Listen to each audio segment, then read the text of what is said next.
Kamala Harris, Taylor Swift. I am very proud to have the support of Taylor Swift. She's an incredible artist. I really respect the courage that she has had in her career to stand up for what she believes is right. But we were on different sides of the Super Bowl last year. I am a 49ers fan, but who's mad at anyone for being loyal to their team, right?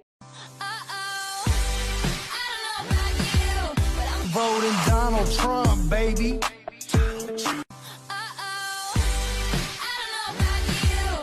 Voting Donald Trump, baby.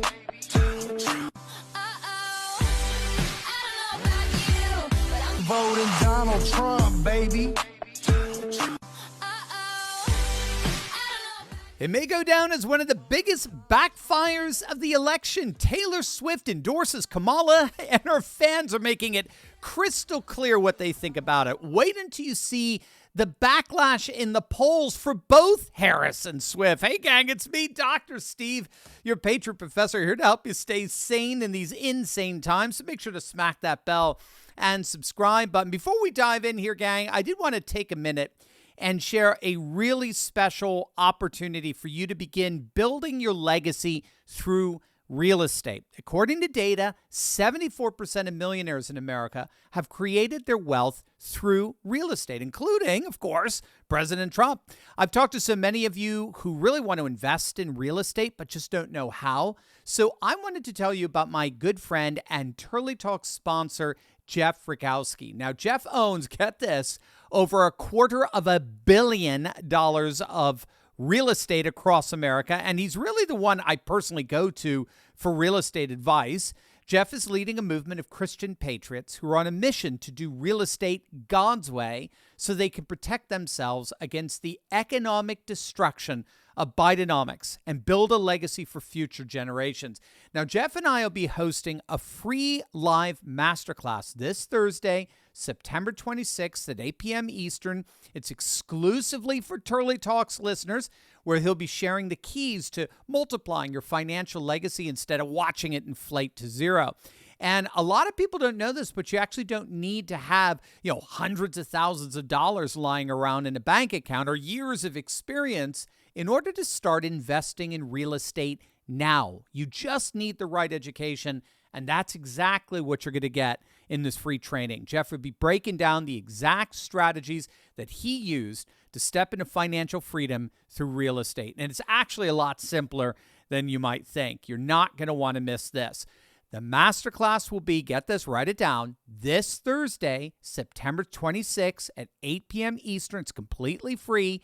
To register, just click on the link below or go to investgodsway.com. Spots are limited, so make sure you do that right now. That's investgodsway.com.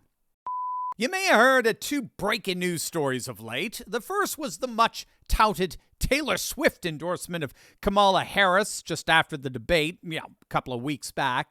The legacy media absolutely fawned over it. The second breaking news story is one that just happened within the last few hours. This is the latest Quinnipiac poll that just dropped. Now, if you don't know, Quinnipiac leans notoriously to the left. They're absolutely pathetic. But that said, take a look at their latest national poll. Trump is beating Harris 48-47. Now, keep in mind, Quinnipiac had Biden up by 11 this time in 2020. Now, you may be wondering, what on earth do these two breaking stories, one admittedly from a couple of weeks back, what do they have to do with each other? Well, I'm glad you asked. Quinnipiac actually asked voters whether Taylor Swift's endorsement of Kamala made them more likely or less likely to vote for her. And here are the results. 2 weeks after the endorsement, the data shows that Taylor Swift actually hurt Kamala Harris in every single age demographic.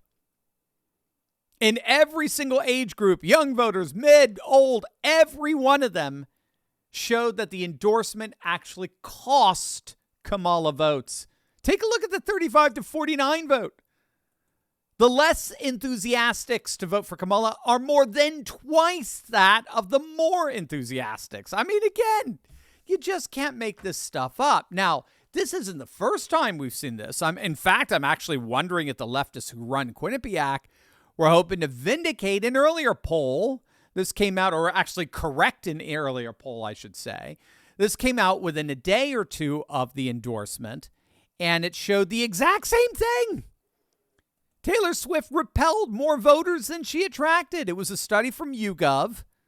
They found that only 8% of voters said that Taylor Swift's endorsement is either somewhat or much more likely to convince them to vote for Cackle's Kamala.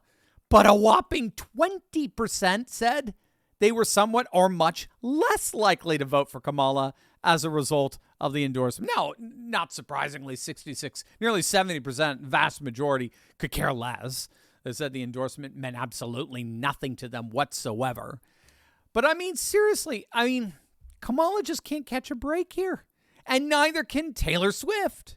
The news actually gets worse for her. According to the New York Times, her own favorability rating is underwater.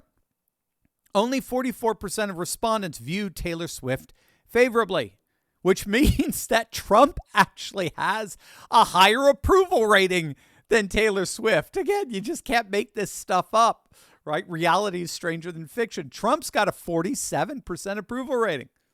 And according to Morning Consult, Swift's unfavorables shot up 10 points after that endorsement.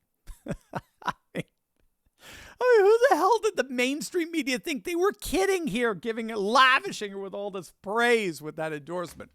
Now, ironically, that is the pattern that we're seeing with this fledgling Cackles campaign. We've got a new RMG Ohio poll that just dropped.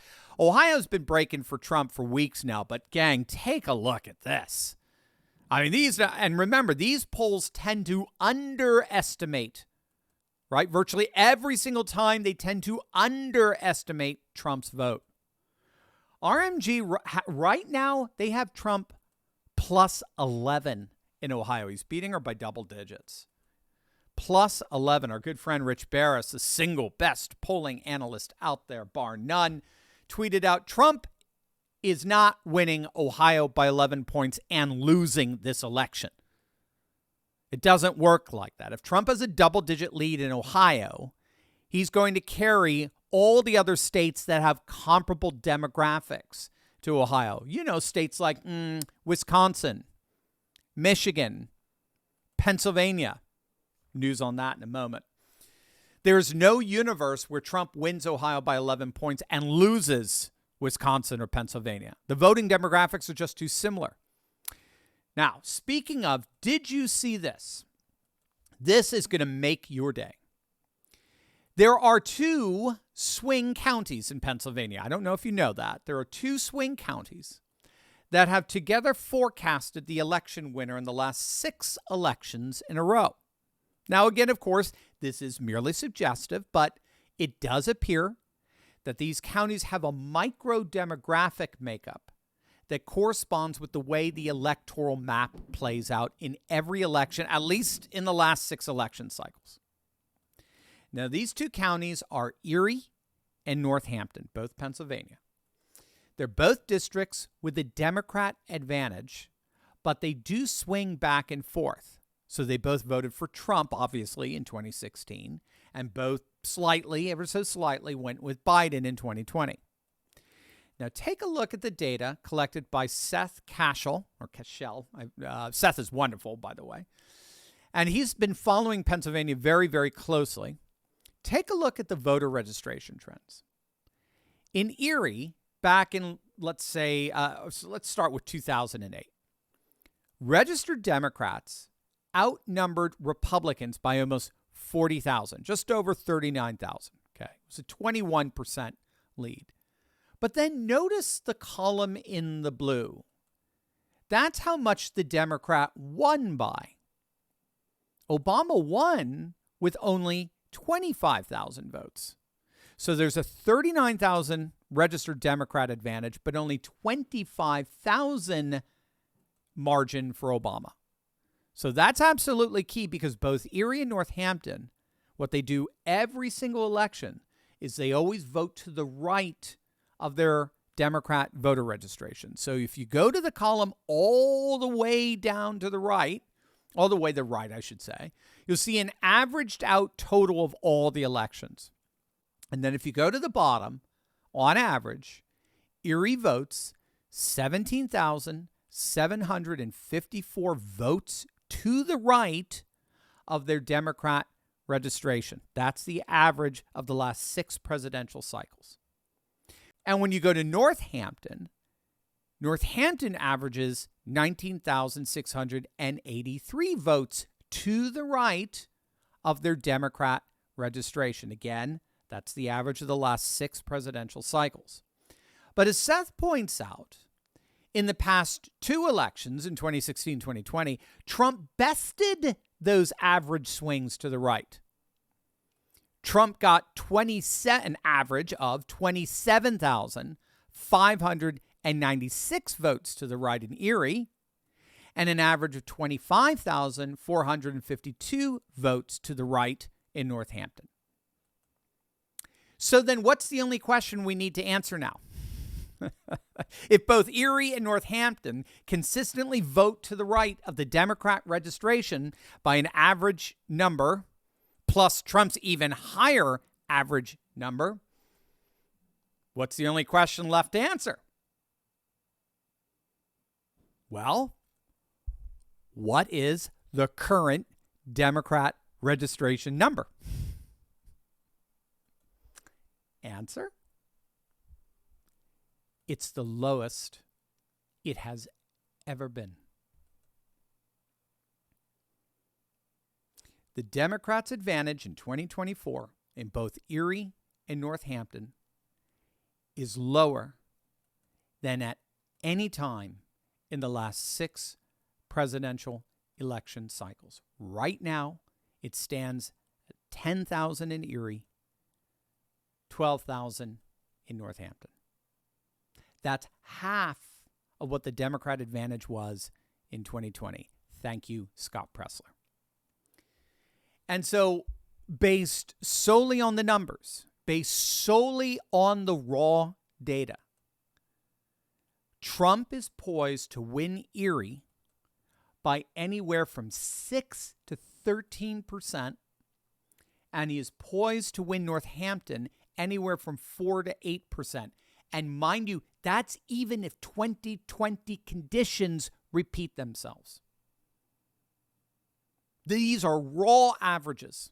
Even if 2020 conditions repeat themselves, Trump is on track to win in both the bellwether counties in Pennsylvania. Thank you, Scott Pressler, the best Republican voter registration activist on the planet. Oh, yes, and of course, thank you, Taylor Swift.